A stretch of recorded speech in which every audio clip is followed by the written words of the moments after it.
Welcome to the Learning Pines YouTube. We hope this video helps. In this video, I will explain how to use Robinhood for crypto. Robinhood offers a straightforward way to engage with the crypto market, allowing you to buy and sell digital assets without paying commissions. It integrates seamlessly with your existing investment account, providing a unified view of your portfolio.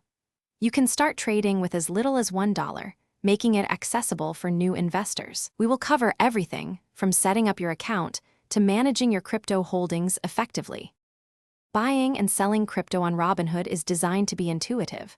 Once you've funded your account, simply search for the cryptocurrency you're interested in, like Bitcoin or Ethereum. You can then specify the dollar amount you want to invest or the number of coins you wish to purchase. Robinhood provides clear order summaries, showing you the estimated cost before you finalize your trade. Selling is just as easy, allowing you to convert your crypto back to cash instantly. Effective portfolio management is key to successful crypto investing.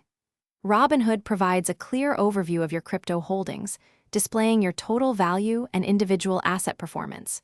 You can easily track your average cost and the percentage gain or loss for each cryptocurrency.